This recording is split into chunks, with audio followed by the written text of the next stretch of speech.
It's been a long night, but I just want to add a little addendum onto one of the videos that I recorded earlier about the number of gods, the plethora of gods that I think are indicated in the Bible. I gave you the example of the one that I think is Lucifer, the Hindu god, with the 9 gemstones on his breastplate. I have another example that I found in the Mayan Popal Vuh. I've read it twice, but there is a story in there that the families are summoned to a mountain, and I think it's called the Mountain of Advice. And the mountain is smoking and rumbling, and while they have their gods that are with them, and they take their gods with them, and this other god that is on the mountain, smoking and rumbling, tells them that they are to have no other god besides him. Does that sound familiar? So these the gods that came with these people were so frightened that they ran away and hid in stone, hid in like rocks and boulders that are around. And their people would go, and when they wanted to worship them, they would go to those rocks and stones or whatever. Does that not sound remarkably like Moses being at at Mount Sinai when he received the law?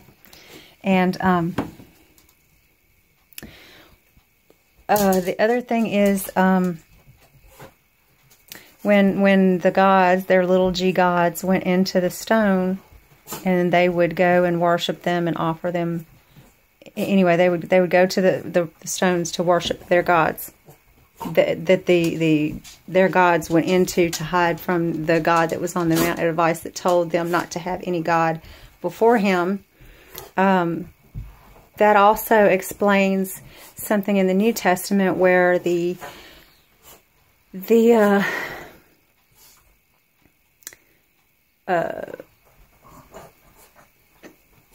Christians are told, the Jewish Christians were trying to make everyone follow the Mosaic law, and so like the men would have to be circumcised. And Paul, they had this big to-do over it, and they had a council where all the disciples met and made the decision that they didn't have to do that. They didn't have to follow the Mosaic law because even the Jews couldn't follow it correctly.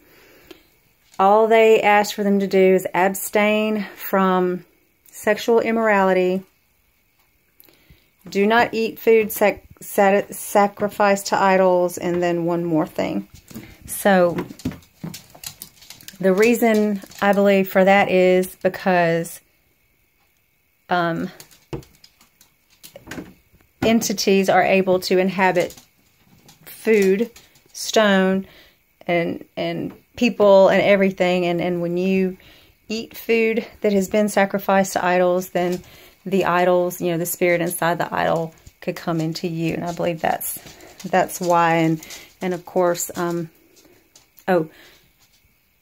eating food sacrificed to idols, the entity would come into your body. Not participating in sexual immorality, because if you are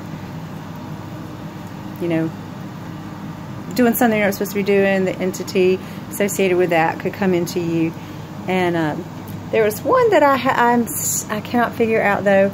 They are to abstain from things that are strangled. I'm still trying to figure that out. But anyway, there is, yes, there are other Elohim. There are thousands of gods, and they are all over the Bible, and it is hidden in the translations.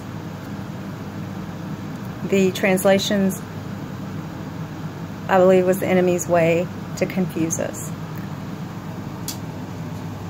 I don't know what you think, but think about it.